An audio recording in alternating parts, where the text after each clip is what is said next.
Hola, muy bienvenidos a un nuevo capítulo de nuestro ciclo Conversemos Chile. Hoy día tenemos un invitado muy especial, el ministro de Hacienda, Ignacio Briones.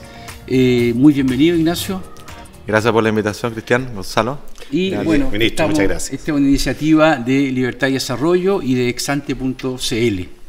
Gonzalo, por favor. Ministro, en Chile los ministros de Hacienda tienen un rol muy especial. De una relación de amor-odio con el ministro de Hacienda por la responsabilidad que tiene el país. ¿Cómo ha sido esto de ser ministro de Hacienda en un periodo tan demandante de gastos, tan demandante de requerimientos de la gente y con una oposición tan poco dispuesta a reconocer lo que se hace? Bueno, tremendamente desafiante en primer lugar, porque partí yo como ministro, llegué después del evento de octubre, y ahí había ya un primer desafío muy grande que podemos volver a conversar, pero que tiene una diferencia bien de fondo respecto a lo que pasó después con la pandemia. Al menos en el primer momento había una lógica de mirar a largo plazo, uno podía estar de acuerdo o en desacuerdo cuál era la mirada, pero no había dos lecturas que había que mirar o proyectar al país a 10, 20 años y también las necesidades inmediatas, ¿no? Pero esa cuestión se perdió por completo con la pandemia, porque todo pasó a ser inmediatez, vorágine, y la verdad es que partió la pandemia no hemos parado, ¿eh? La verdad es que todo pasa por Hacienda y ha sido no fácil el transitar, ¿no? Primero por la cantidad de medidas, segundo por la inmediatez y la demanda de inmediatez de las medidas, la exigencia y también por la pandemia despliega pasiones, muchas pasiones, mucho individualismo en política, creo yo. Y eso dificulta el diálogo. Hablando de proyecciones y pasiones, yo quería hacerle una pregunta sobre usted. Ya. Ahí me dicen que Felipe Kast lo considera el candidato presidencial ideal de Evópolis. ¿Usted está dispuesto a ser candidato presidencial? No, yo como me preguntaste una vez en una entrevista en mi oficina, estoy demasiado ocupado siendo ministro de Hacienda. Yo sé que Felipe Kast me tiene mucho cariño, yo también a él, creo que es un gran político, pero ahora estoy en otra, la verdad. ¿Ahora o sea, lo descarta? Ahora estoy en otra, pero tenemos desafíos demasiado grandes por delante y esto le queda una historia larga. No, esto no ha terminado. Ministro, cuando termine el gobierno del presidente Piñera, ¿cuál va a ser, a lo mejor estoy un poquito fome, pero cuáles van a ser los grandes números del país? O sea, ¿cuánto vamos a haber gastado? ¿Cuánto va a ser el déficit fiscal? ¿Cuánto se va a haber gastado de los ahorros del país? Uy, vaya pregunta. Indudablemente vamos a tener una situación fiscal menguada respecto a lo que veníamos teniendo. Pese a que es importante reconocer que la situación fiscal ha venido en un sistemático deterioro. Yo creo que eso es un tema que hay que tener bien a la vista. Pero en la emergencia ha habido que hacer medidas extraordinarias, no han caído los ingresos como piano. Yo siempre digo, este año es un año donde no tenemos ingresos por 100 y hemos gastado 150. Esos 50 es déficit, y el déficit se financia solo de dos formas, deuda o ahorro, y no hemos ocupado las dos. Este año emitimos 13.000 millones de deuda y ocupamos 5.000 millones de ahorros. Ese es el orden de magnitud. Y el año próximo tenemos 20.000 millones de deuda y seguramente vamos a ocupar ahorro. Entonces tenemos un déficit fiscal corriente inédito, 8,2% para este año, el mayor en 40 años. Y el del año próximo es más bajo el corriente, 4,3%, y todo esto cambia. Ustedes han visto lo que pasa con el cobre, etcétera. Pero el llamado claramente a un proceso de consolidación fiscal después, porque esto no es sostenible, o sea, igual que en una casa, uno puede gastar transitoriamente más, pero no infinitamente, porque la verdad es que no hay deuda que no se pague, y bien sabemos los países endeudados cómo terminan, así que ahí hay un desafío gigante. Vamos a terminar con un endeudamiento bruto cercano al 40%, sin ninguna duda, y vamos a terminar con números fiscales que esperamos ir enderezando, pero con toda honestidad el año 2021 también va a ser un año de gasto. Ese es el presupuesto que aprobamos, que es un presupuesto extraordinario, y luego tendrá que venir la consolidación fiscal, hay que volver a ordenar la casa. Yo tengo entendido que usted estuvo hoy día en los alegatos en el Tribunal Constitucional por el litigio que hay entre el Poder Ejecutivo y el Legislativo. ¿Cuán importante para usted es este fallo y cuál es el escenario en caso de que ustedes pierdan en el Tribunal Constitucional?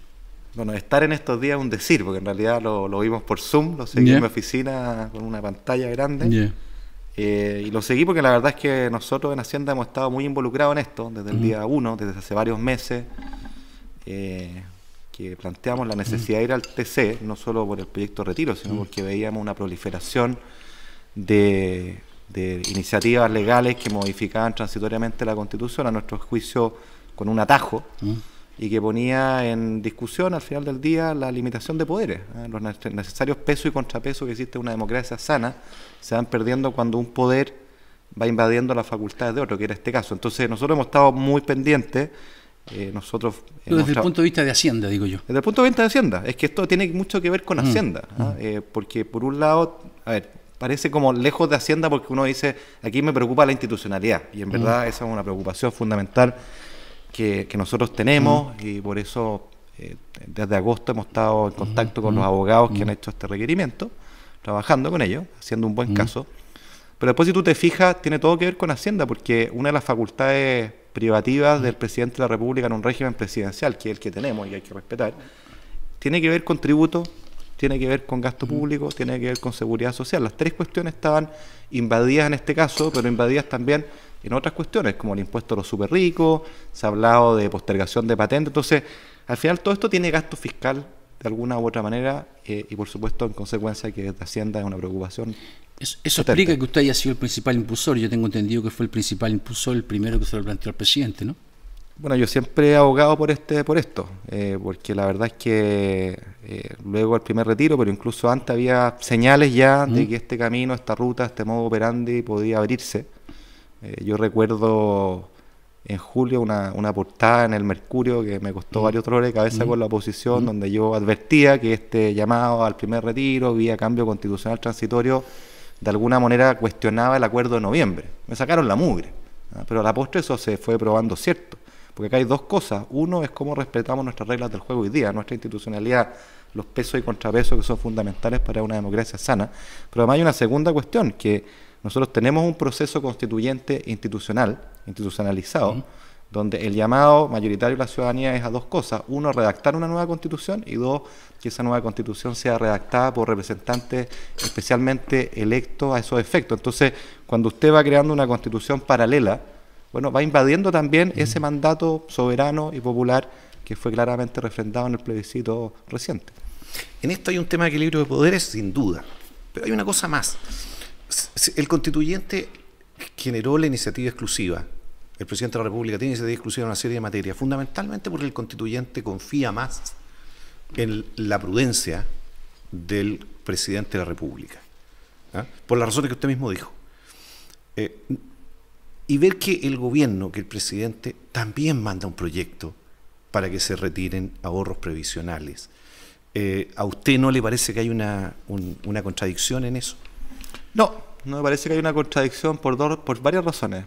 La primera es que ese proyecto se hace por la vía que nosotros reivindicamos institucional, de acuerdo a las reglas del juego y las prerrogativas del presidente, que he dicho son gasto público, pues esto roga gasto fiscal en el largo plazo, producto del pilar solidario, en materia tributaria, porque no crea una exención tributaria, y tercero, en materia de seguridad social. Entonces reivindica la vía legal y la iniciativa exclusiva del presidente. Segundo, era un proyecto que acotaba.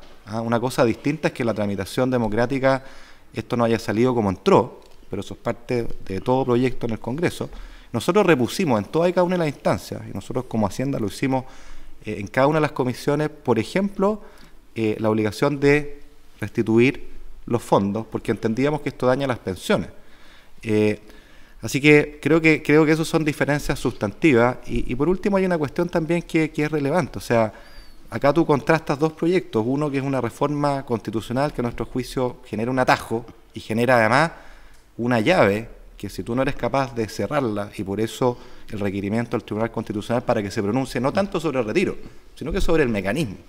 Y ese pronunciamiento sobre ese mecanismo, por eso es tan relevante este fallo, va a generar un precedente para otras iniciativas, más allá de los retiros, que comparten el mismo modo operandi. Entonces, tiene esas derivadas que me parece a mí que son distinciones fundamentales respecto a la premisa que tú planteas, Gonzalo. Por los datos disponibles da la impresión de que el segundo retiro se mandó básicamente porque era la única forma de tener a la coalición unida. Si no habrían tenido a la coalición unida, la coalición había una mayoría por esa iniciativa. Y usted también reconoció de alguna forma que el gobierno había llegado tarde. Fue una autocrítica importante. Hoy día, después de este proyecto, la pandemia va a seguir, van a seguir muchos problemas, el gobierno va a tener que seguir dando ayudas. ¿Qué van a hacer para no llegar tarde esta vez? Yo primero cuestiono la premisa, porque yo no he dicho nunca eso. Lo que yo dije... Yo lo tengo grabado en su oficina en una entrevista que le hicimos, pero bueno, está bien. Preciso en las palabras. A uno siempre le gustaría llegar antes con la amplitud que finalmente las medidas que desplegamos, particularmente el IFE, generó. Y eso hay que entenderlo bien, porque el ingreso familiar de emergencia, que es la principal herramienta, ¿no es cierto?, de apoyo a través de transferencias monetarias a las familias, fue una cuestión que hubo que crear de cero.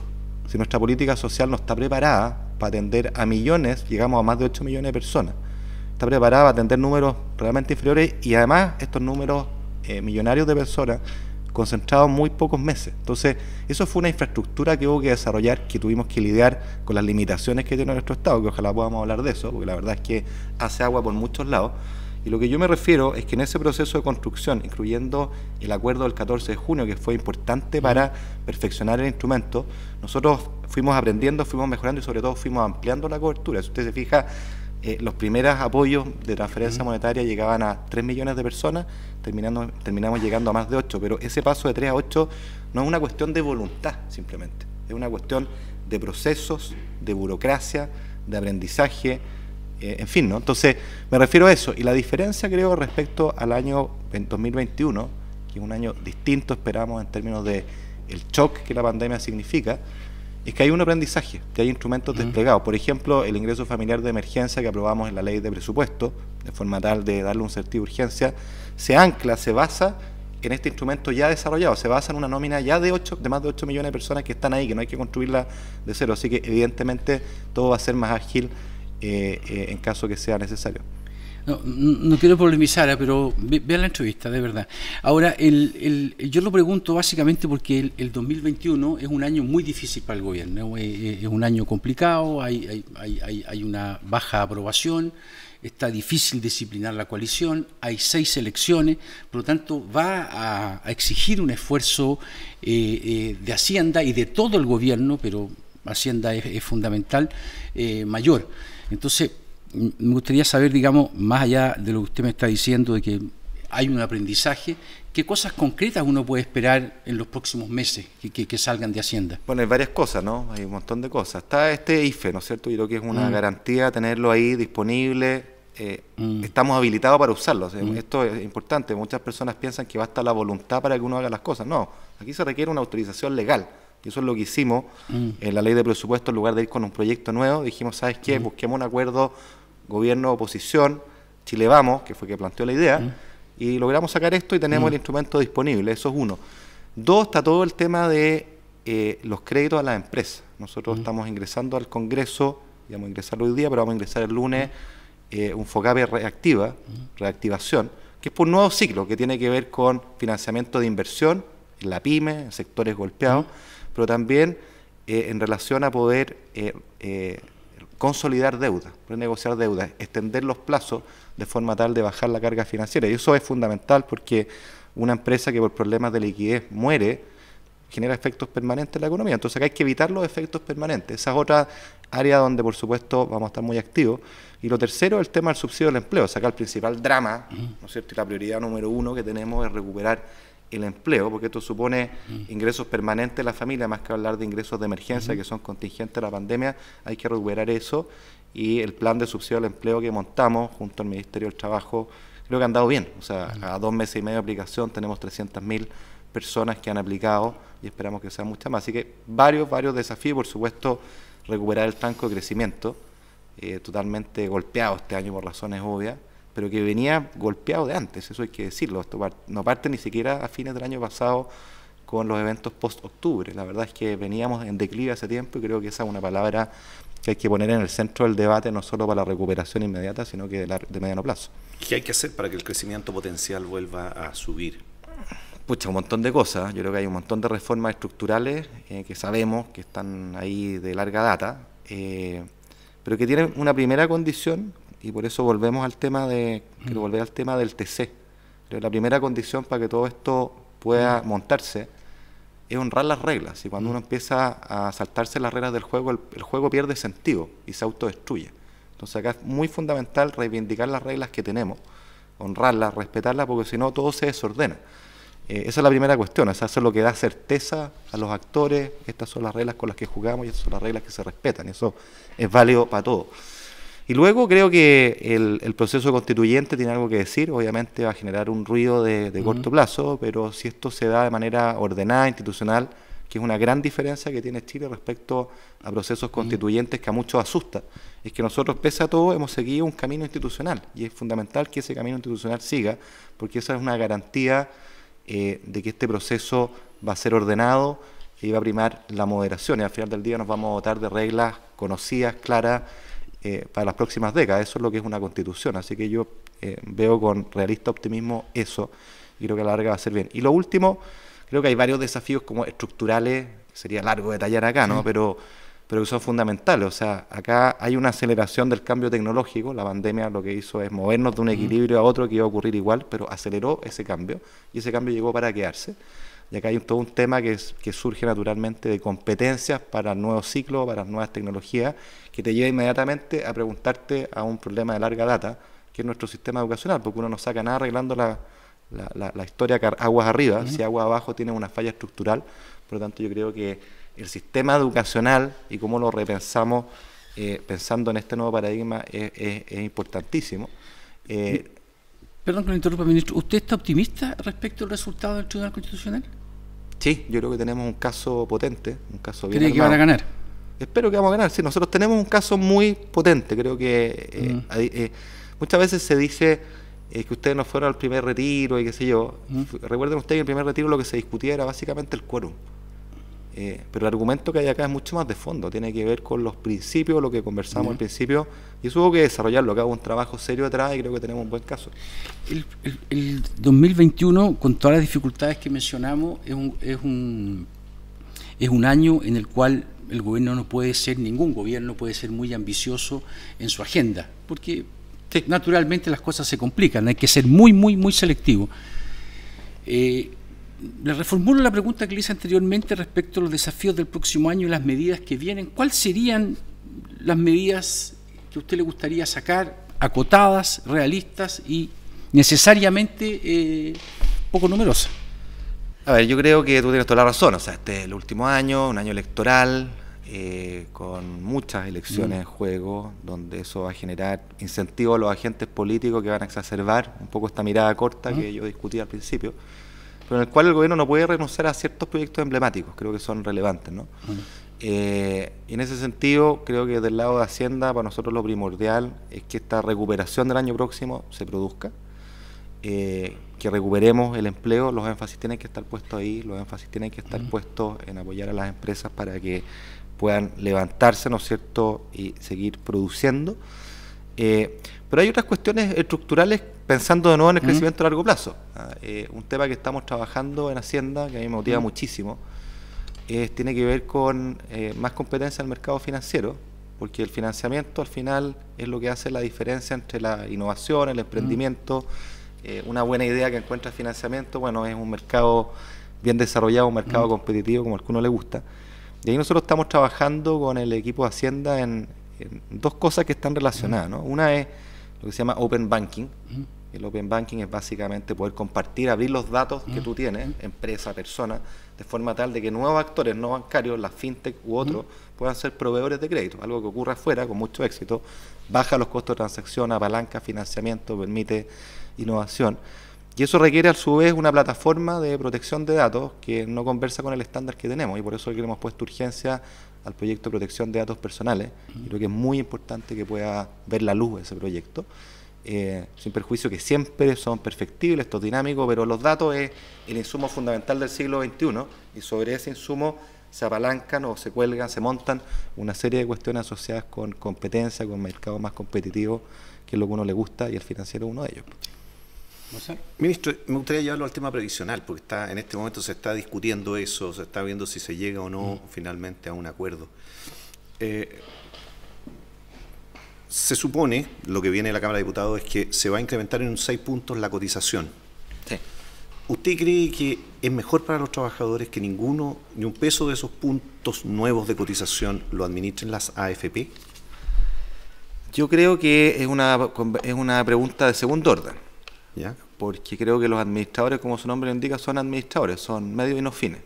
Creo que lo relevante acá son dos cuestiones. Una es que lo que hagamos esté apalancado en los mecanismos de ahorro, fundamentalmente.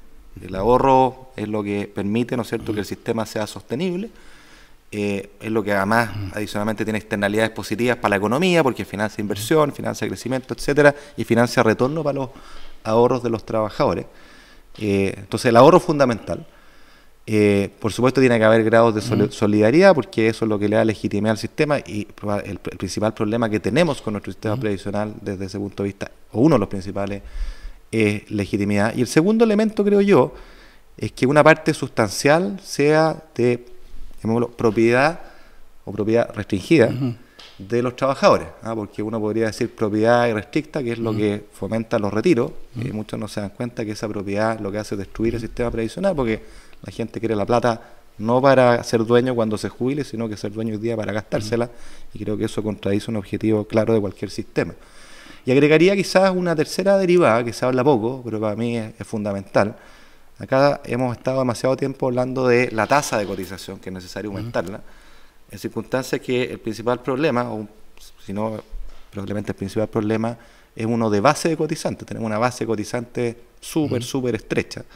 Yo siempre doy este ejemplo porque es impactante. O sea, la Comisión Bravo decía de 10 trabajadores, es como si 3 de ellos cotizaran todo el tiempo sin laguna durante todo su ciclo de vida laboral y los otros 7 no lo hicieran nunca. La verdad es que con esa base el promedio de tasa de reemplazo va a ser siempre estrecho. Entonces ahí hay un desafío que cuelga de otro desafío. Perdón que me extienda en esto, pero me apasiona, que es el tema de la formalidad del mercado laboral. O sea, acá el mercado laboral, pensando en el crecimiento del mañana, es clave. Tenemos un mercado que no funciona bien, que es ineficiente, que tiene mucha informalidad, que además tiene un paradigma regulatorio más propio del siglo XX y no del siglo XXI. Entonces acá el énfasis en formalizar es fundamental, y nos hemos dado cuenta con mucha crudeza en esta crisis cuánta informalidad tenemos y el costo enorme que tiene, no solo en términos de desprotección en estos minutos, que son acuciantes, sino que también en términos de personas que están fuera del sistema, no son parte del contrato social, no contribuyen a sus pensiones, ¿no es cierto?, no contribuyen con impuestos, no tienen seguridad social. Entonces ahí hay un tema, y hay un tema que te lleva además a otra cosa que a mí me apasiona, que es el Estado y su reforma. El Estado en esta materia, la verdad es que contribuye poco, más bien por el contrario, a fomentar la formalidad. Nuestra política social, basta pensar cómo están estructurados los subsidios, son del tipo, si usted es del 40% más vulnerable, tiene de todo, se pasó un peso para arriba porque tuvo un ingreso formal y lo pierde todo. Entonces eso te lleva al típico caso que todos hemos escuchado de cotíceme por el mínimo porque si no voy a perder tal o cual beneficio. Y eso está mal, está estructuralmente mal, si tiene que ser al revés. El Estado debiera acompañar con ingresos, con transferencia monetaria a las personas, pero contingente a formalización. O sea, tiene que ponerle incentivo a formalizar y no al revés como hoy día. Usted tiene... Perdón, dale. No, perdón, es solo una pequeña acotación.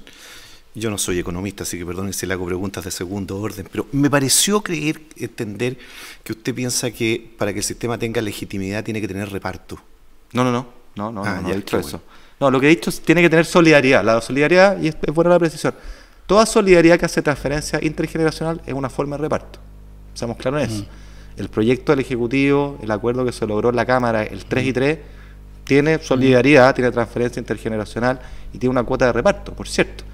De hecho, es más, si tú financias con impuestos generales las prestaciones previsionales de las personas que tienen menores jubilaciones o no cotizaron, eso también es una forma de reparto, porque los impuestos lo pagan las generaciones que están activas, mayoritariamente, y van en beneficio de aquellas que son pasivas. Entonces, siempre hay un grado de eso. Y por eso que los sistemas, y creo que no hay dos lecturas, que nuestro sistema va a una forma de sistema más mixto, ¿no es cierto?, que es sincerar que si tú quieres mejorar pensiones hoy día de personas que por X razones estuvieran fuera del sistema, tiene que haber algún tipo de canal de transferencia. Creo que está fuera de discusión. La discusión finalmente es cuánto, porque es bien distinto tener 16 puntos de reparto puro a tener 13 puntos de ahorro personal, como salió de la Cámara, y 3 de transferencia o de solidaridad. Lo que salió de la Cámara difícilmente va a ser aprobado en el Senado. ¿Usted primero tiene esperanza de que durante este gobierno se haga la reforma previsional y bajo qué bases? Porque hay varias fórmulas dando vuelta. Lo único que está claro es que el 3 y 3 ya no corre, va a ser... Entonces me gustaría saber qué perspectiva ve en eso. Hay que ser súper realista en esto. Yo creo que es difícil, como lo ha sido en los últimos años. Si por algo no hemos tenido reformas. La reforma previsional es de los temas más difíciles que hay, porque mezcla dos elementos. Primero, una legítima pugna de visiones políticas sobre el tema, y en segundo término, una complejidad técnica no menor, además de la creación de una institucionalidad y una gradualidad que hay que asegurar. O sea que el proceso es tan importante como el objetivo de pensiones que uno quiere lograr.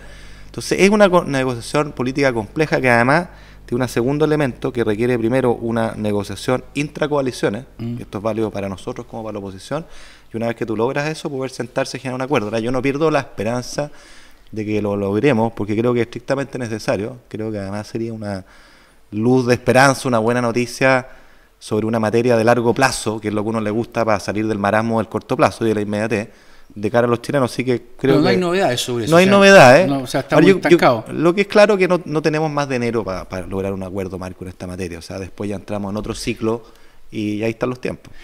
Ministro, el Ministerio de Hacienda debe ser de los lugares más privilegiados para observar el funcionamiento de la máquina del Estado y el funcionamiento de la política en general. Ya que estamos hablando de una constituyente, ¿qué reformas usted cree que serían indispensables para el sistema político chileno? ¿Usted es favorable a cambiar el presidencialismo? Y en esa línea, ¿qué otra cosa de su experiencia de observar cómo funciona esto usted se ha convencido de que hay que cambiar?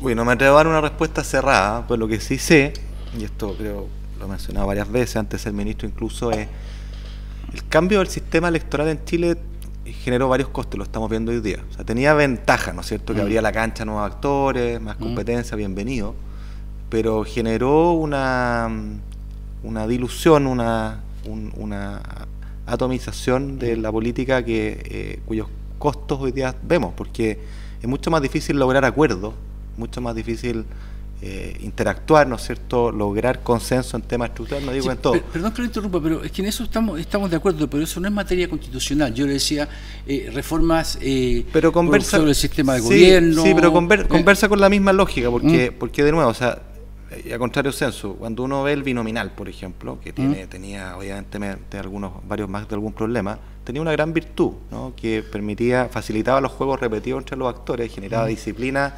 intracoalición e intrapartido, de forma tal de respetar los acuerdos a los cuales se llegara, y eso facilita los acuerdos. Y creo que en algún momento se planteó incluso el uninominal, a mí me gustaba mucho, el sistema mayoritario. Bueno, pues ya no estamos ahí, pero lo que quiero decir es que el sistema político que uno tenga tiene que, creo yo, hacer que converse el Parlamento, ¿no es cierto?, la representación que uno tenga ahí con el rol del presidente de la República. O sea, un presidencialismo condenado a no tener mayoría, y además con periodos de gobierno cortos, sin reelección, la verdad es que estamos en un mix que es malo. Es malo para, de nuevo, levantar esta mirada y proyectarse a largo plazo. O sea, un gobierno requiere poder desplegar su programa de gobierno, requiere mirar no a un año, sino que al menos a 4 y ojalá a 8 si hubiera reelección, y eso requiere de incentivos políticos que creo que la Constitución puede aportar bastante en eso. ¿Y qué cree usted que sería bueno que tuviera la Constitución para resguardar la responsabilidad fiscal? Usted mencionó varias instituciones que tiene la Constitución hoy día y que lamentablemente el Congreso no está respetando. De hecho, por eso el gobierno fue al Tribunal Constitucional. Bueno, es que es contingente la pregunta al sistema de gobierno, ¿no? Porque en el sistema presidencial todas las materias de gasto son atribución exclusiva del presidente. En un parlamentarismo es distinto, si bien el Parlamento y el gobierno se confunden, ¿no es cierto? Porque ahí sale el primer ministro. Hay semipresidencialismo también. Claro, y hay semipresidencialismo también. Pero yendo al punto de fondo, es obvio, me parece a mí, que el gasto público tiene que tener bordes, y creo que nuestra experiencia como país, con gobiernos de distintos signos, ha demostrado que esta institucionalidad fiscal que hemos creado, uno puede hacer un símil con la institucionalidad del Banco Central, porque en el fondo lo que quita es grados de discrecionalidad al gobernante de turno para hacer lo que quiera, lo ancla en un cierto camino, en ciertas reglas del juego, que lo que ha permitido es tener finanzas públicas ordenadas, tener ahorros, tener capacidad de endeudamiento a bajo costo, y eso se prueba en momentos difíciles como estos. O sea, si ustedes miran para el vecindario, no es solamente mala voluntad de los otros países no haber hecho otras cosas. Nosotros hemos hecho mucho, y lo reivindico, y así lo reconocen los organismos internacionales, porque tenemos la capacidad de hacerlo, teníamos ahorro, tenemos capacidad de endeudarnos barato, tenemos una institucionalidad y una credibilidad, y por eso a la vez que es tan importante esta consolidación fiscal para honrar, ¿no es cierto?, lo que ha sido nuestra tradición y seguir reforzando estas instituciones. O sea, este punto es re importante. Cuando llegué como ministro, a raíz de los eventos post-octubre, había no pocas personas que básicamente decían, abran completa la billetera, ¿ah? Y endeúdense ad infinitum y gástense los fondos soberanos que para eso están. Y uno decía, no, cuidado, hay que guardar para después, pero ¿cómo? Si es para esto. Y bueno, la verdad es que eso prueba el valor de la institucionalidad de poder guardar y tener disponible esto para, por ejemplo, la pandemia que hemos vivido. Y el llamado en consecuencia es, salido de esto, hay que robustecer esa institucionalidad en vez de debilitarla. Ese creo que es la lección primordial de todo esto. Nuestro sistema de salud en la pandemia da la impresión que ha funcionado razonablemente bien. Y digo esto para llevarlo al tema de los derechos sociales. ¿Cómo ve usted como ministro de Hacienda que tiene que enfrentar el país a partir del proceso constituyente el tema de los derechos sociales? Bueno, primero depende de la definición de derechos sociales, ¿no? Porque acá hay varias definiciones, hay algunas definiciones que plantean que un derecho social en salud, por ejemplo, es uno en el cual no, debe ser gratuito, no pueden haber prestadores privados, ¿no es cierto?, tiene que ser fundamentalmente estatal. Yo no comparto esa visión del derecho social. Y lo que sí creo es que uno tiene que asegurar pisos exigentes, ¿no es cierto?, con cargo de financiamiento público, no solo en salud, sino que en otras áreas, en educación, en vivienda, en transferencias monetarias, que es lo que hablábamos delante. Y si esos derechos sociales o una orientación de derecho social, yo no puedo sino estar de acuerdo. Si la definición de derechos sociales es además definir el instrumento, ¿no es cierto?, de forma taxativa, tengo un profundo desacuerdo con esa mirada. Creo que de lo que se trata acá es siempre nivelar hacia arriba, en la medida de las posibilidades del país, los distintos elementos fundamentales para nuestra vida. Y creo que ese es el desafío. A ver, déjame plantear de otra manera. Cuando se habla de derechos sociales en materia de educación, se decía, bueno, acá es uno tal que el mercado no puede proveer, ¿no es cierto?, cobrando un precio bajo formas de pago aquello. Y yo la verdad siempre me ha hecho mucho ruido esa visión, porque al final del día, ¿con qué argumentos le digo yo a una persona que no necesariamente es rica, que puede ser incluso una persona de ingresos modestos, pero que en base a sus preferencias dice, ¿sabes qué? Yo voy a poner todos mis recursos, me voy a privar de todas estas cosas para sobreinvertir en la educación de mi hijo. Yo le voy a decir que no. Creo que eso es un trato profundamente indigno para esa familia, para esos esfuerzos. Como decía la filósofa Elizabeth Anderson, es tratar a esos ciudadanos como si fueran de segunda categoría. Y yo entonces creo que hay un buen caso para nivelar hacia arriba todas estas prestaciones. Yo creo que hay un aspiracional muy legítimo, y particularmente luego los eventos del año pasado, de avanzar con mucha fuerza una agenda social potente, creíble, que va a implicar mayor gasto, no tengo ninguna duda, que tiene que además hacerse con un mejor gasto, pero que no supone esa definición de derechos sociales que algunos han enarbolado. Lo otro, perdona, Cristian, una cosa muy cortita, es que como ministro, el tema de la provisión privada es uno de los temas disputados y es lo que usted refiere. El otro que yo pensé que como ministro de Hacienda también me lo iba a enfocar por ese lado es el de la judicialización.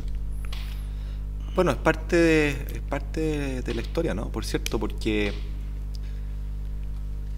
el problema que tiene la judicialización lleva al extremo, y lo hemos visto en varios casos, es que al final las Cortes empiezan a definir cuestiones que son materias de política pública, que son resortes del soberano, son de la deliberación democrática y no de instituciones muy importantes, pero no electas para esos fines. Entonces yo creo que también ahí hay una cuestión bien sustantiva asociada a la discusión de derechos sociales, y por eso que en materia de derechos sociales uno debería, creo yo, ¿no?, bueno, al menos en constituciones que he estudiado, son orientaciones generales de derecho, son nortes, son mandatos, ¿no es cierto?, potentes, pero que dejan la definición de la forma como ellos se honran a la deliberación democrática. Me parece que ese es el camino. Déjeme plantearlo de otra manera. En materia constitucional, uno tiene como dos extremos, ¿no es cierto? Un extremo es pensar que la Constitución tiene que hacer lo que es propio de la ley y normar en cientos de artículos al detalle la forma precisa en que se despliega la política pública.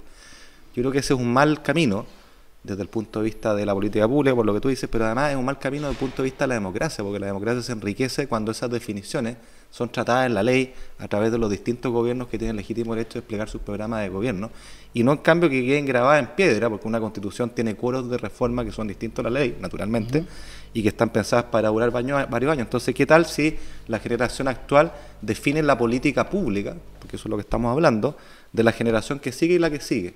Quiere decir que esos, nuestros hijos, no tienen la potestad de revertir esa política pública si la estiman distinta o tienen menos espacio para hacerlo. En cambio, con la ley, que es el instrumento democrático por antonomasia a este respecto, sí lo pueden hacer. Entonces creo que ahí hay otro ámbito para mirar el problema. Ministro, usted recibe habitualmente a inversionistas extranjeros. ¿Qué es lo que le...? Por Zoom. Por Zoom, claro, ahora es por Zoom, ¿verdad? ¿Qué es lo que le manifiestan ellos respecto al proceso constitucional chileno que viene? Ellos lo ven con bastante optimismo, diría yo. Contrariamente a los fantasmas que muchas veces nos creamos nosotros acá, por una causa. Y por eso que vuelvo a la necesidad de respetar, y porque es tan importante honrar las reglas, no solo para todos en la vida, sino que para el propio éxito del proceso constituyente. Porque ellos te dicen, acá hay un proceso institucional. Institucional significa con reglas conocidas, con un camino conocido, que parte en el acuerdo de noviembre, que tiene el plebiscito, ¿no es cierto?, que en el acuerdo de noviembre está el quórum de los 2/3, que hay una elección de constituyente, en fin, ¿no? Y eso es garantía de que uno nunca sabe lo que sale, naturalmente, si supiera para qué hace todo este proceso, pero de un cierto orden, ¿no? Y las reglas son orden al final del día, y también de una cierta moderación, porque esa regla, los 2/3, lo que induce es a generar dos cosas, ¿no? Primero, que la Constitución no sea un árbol de Pascua. Esta Constitución va a ser una Constitución relativamente mínima, porque el ámbito de cosas en las cuales uno logra mayorías de 2/3 son las cuestiones sustantivas y no las cuestiones de política pública donde tú y yo podemos tener diferencias. Ahí no se va a lograr ese alto quórum. Vamos a lograr acuerdos sobre las cosas sustantivas. Y en segundo lugar, y por lo mismo, cuando uno logra acuerdos sobre esas cuestiones sustantivas, logra acuerdos que son más moderados. Esto no va a ser un programa de gobierno de un lado o del otro. Y eso creo que es una buena noticia y ellos lo ven así también. Ahí me quedó una duda en una de sus respuestas, porque usted dijo que es muy complicado y es bastante obvio que un gobierno pueda gobernar sin mayoría en el Congreso. La gran mayoría de las crisis que hemos visto en América Latina en los últimos tiempos han sido básicamente choques entre el legislativo y el ejecutivo. No entendí bien si usted cree que está agotado el actual presidencialismo chileno y hay que introducirle reformas. Me dio esa impresión, pero usted no fue explícito. Yo creo que sí, lo que pasa es que no tengo certeza, ni la capacidad, ni el conocimiento, ni el estudio acucioso para darte una respuesta certera de cuál es reforma. Usted tiene una experiencia enorme, va al Congreso, es parte del Ejecutivo. ¿Qué tipo de reforma haría el presidencialismo para hacerlo más eficiente? Seguro, pero que la reforma implica conocer la forma o el mecanismo o el instrumento preciso con el cual uno quisiera desplegar. Yo no me refiero a pasar ahí porque no lo he estudiado lo suficiente, pero sí sé que tiene que haber una conversación entre el gobierno que sea con la mayoría que tenga en el Congreso, de forma tal de que cada cual tenga una chance legítima de desplegar su programa de gobierno para el cual fue electo. Creo que además eso robustece la democracia, porque cuando uno presenta un programa de gobierno y luego, por las razones que sean, no es capaz de cumplirlo, bueno, se producen desafecciones, se caen expectativas, se generan desconfianza. No lo hizo porque no tenía mayoría, porque no quiso y me vendió la pomada. Entonces creo que es importante alinear los incentivos de forma tal de que los gobiernos tengan espacio, ¿no es cierto? Cuando digo espacio no digo que tengan todo el espacio, pero sí espacio para poder desplegar sus programas de gobierno. Creo que eso es fundamental. Sí, da la impresión que el régimen presidencial no es que necesite el presidente tener mayoría en el Congreso, sino que necesita tener un Congreso lo suficientemente moderado como para que logre tener acuerdos. Y en este caso lo que pasó al cambiar el régimen de un sistema mayoritario a uno proporcional es que fraccionamos y incentivamos tanto los grupos pequeños, digamos, la polarización de los grupos chicos, que eso es lo que hace hoy día que es un Congreso en el cual es difícil tener acuerdos. Entonces eso es así, pues. O sea, el grado de moderación o no endógeno a los incentivos que haya, no está en la naturaleza humana, digamos, incentivo. Insisto, el binominal tenía esa gran gracia, ¿no? Que era un mayoritario. Alineaba a los actores, los alineaba, los ordenaba.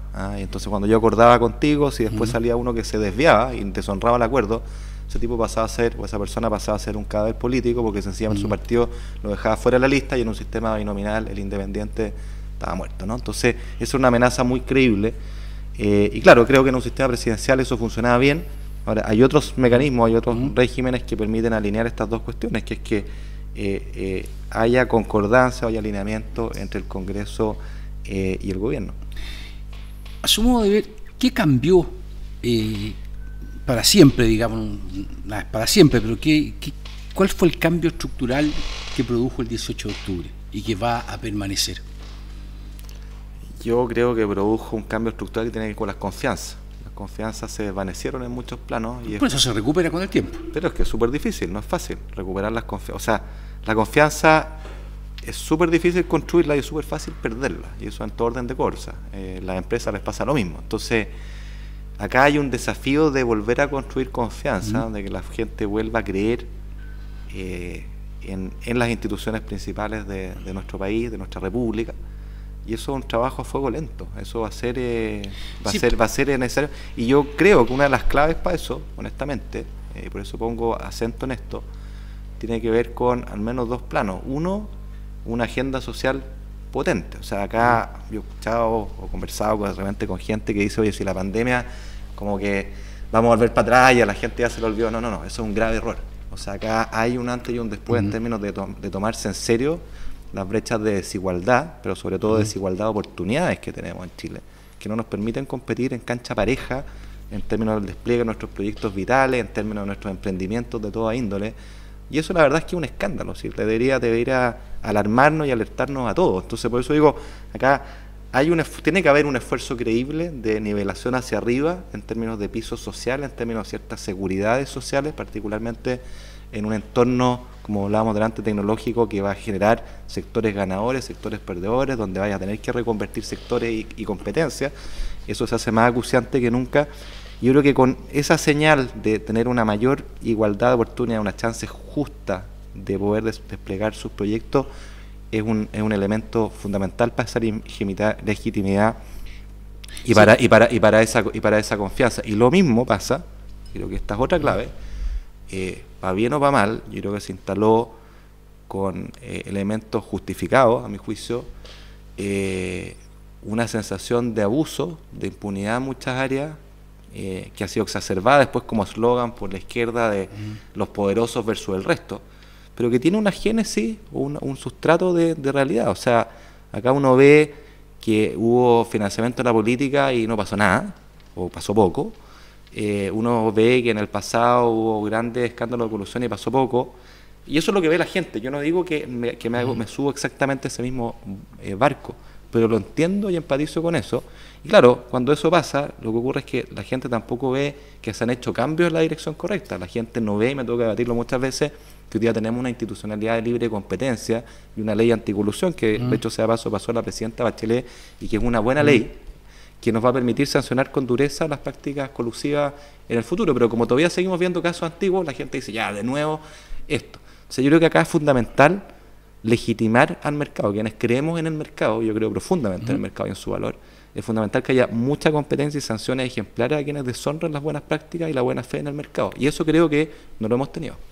Sí, perdón, solo para complementar la pregunta. Yo me refería a cosas más sistémicas, así como... Eso es súper sistémico. Sí, es subyacentemente sistémico. Pero básicamente que no haya abuso es hacer cumplir la ley, no es solo hacer cumplir la ley, equilibrar la cancha, pero me refería si había algo en el modelo económico que usted cree que se debe cambiar estructuralmente. No, a lo mejor puedo estar equivocado, pero no veo nada estructural, salvo obviamente a lo mejor hacer un sistema más eficiente. No, es que no tiene que ver con eficiencia. De partida a mí no me gusta hablar de modelos en singular, que la palabra es modelos en plural, porque los modelos son dinámicos y el que no se adapta muere, digamos. Y creo que si uno quiere mantener grabado en piedra lo que tiene, vamos a tener problemas. En alguna parte explota. De hecho, nuestro modelo hoy día, llamémoslo así, modelo, es muy distinto al de los 90, es muy distinto al de los 70. Esto es dinámico, esto cambia y hay que introducirle cambios para que vaya evolucionando y se vaya haciendo cargo de la realidad. Mi pregunta. Pero yo creo que en esa línea, yo creo que necesitamos, o sea, creo que la economía de mercado no cambia. Creo que es fundamental y creo que lo que hay que hacer es potenciarla, pero para poder potenciarla hay que legitimarla con mucha fuerza, y eso requiere mercados muy competitivos en muchas áreas.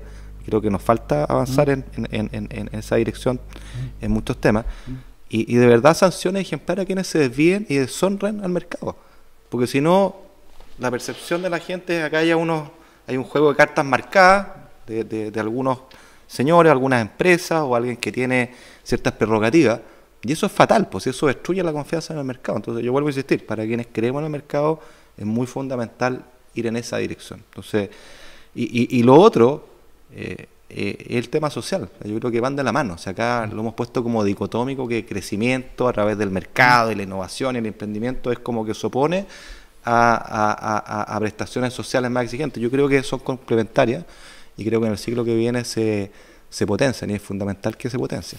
Estamos en el tiempo. La última pregunta, por favor, Gonzalo. A propósito de lo que estaba diciendo el ministro, y la focalización del gasto, ¿cómo la ve usted? Porque parece ser que ha perdido fuerza el concepto de focalización del gasto. Lamentablemente ha perdido fuerza. Yo creo que hay que reivindicarlo. Es muy importante, porque la focalización no es otra cosa que un principio de justicia distributiva fundamental. O sea, al final parte de la base que yo tengo recursos escasos y tengo que definir dónde los asigno. Y parece de toda justicia que yo los asigne con más fuerza a quienes menos tienen, lo más lo necesitan, o que parten de más atrás que a quienes menos tienen. De hecho, la no focalización, uno podría hasta plantear que es una discriminación arbitraria, ¿no? Porque la discriminación arbitraria es tratar como igual a quienes son desiguales, ¿no es cierto? O tratar como desigual a quienes son iguales. Y en ese sentido la focalización se hace cargo de esas diferencias. Pero que sí creo que es bien importante, respetando la focalización, quizás cambiar los instrumentos. Yo creo que nuestros instrumentos de política social se han ido quedando atrás y generan estos problemas que hablábamos al principio. O sea, yo creo mucho más en un sistema de transferencias directas, irse moviendo hacia allá.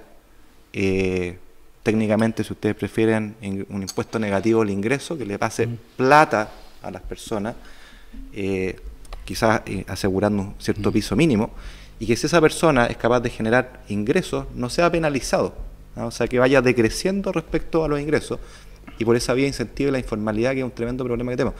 Déjame plantearlo de otra manera, es como la política del ingreso mínimo garantizado que nosotros tenemos, y agarrar eso e ir ampliándolo, y eso supone, entre otras cosas, una reforma del Estado bien potente, porque hoy día nuestra política se centra más bien en cientos de programas, muchos de ellos súper chicos, donde buena parte de la plata queda en gasto administrativo, otros tantos duplicados, otros tantos ineficientes. Creo que hay que agarrar esa plata y transfiriéndosela directo a las personas, y con eso incentivar la formalización. Un dato que es importante a este respecto: cuando uno mira la distribución del ingreso en Chile, medida por Gini, pasa una cuestión bien interesante, que el índice de Gini antes de la intervención del Estado, es decir, el Gini de mercado de Chile, no es distinto ni al de Alemania ni de Finlandia. O sea, si la distribución del mercado nuestra es mala, es tan mala como la de Alemania y la de Finlandia, o si es buena, es tan buena como la de Finlandia y la de Alemania. ¿Dónde está la diferencia? Que luego de la acción del Estado disminuye mucho la desigualdad de ingresos, nosotros poco. Pero si uno le hace doble clic a eso, ¿dónde está la diferencia?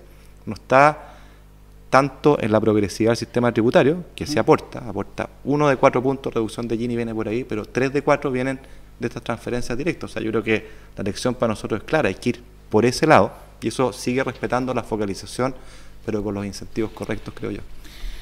Ministro, antes de despedirnos, ¿hay algo que no le hayamos preguntado que le gustaría decir o no? Me han preguntado mucho. Perfecto, entonces estamos listos. Me han preguntado mucho. ¿No? ¿Qué me gustaría decir? ¿Algo que me gustaría decir?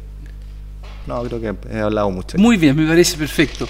Bueno, muchas gracias al ministro Briones, muchas gracias Gonzalo. Muchas gracias. Nos esperamos la próxima semana en otro capítulo de Conversemos Chile. Muchas gracias. Muchas gracias. Gracias.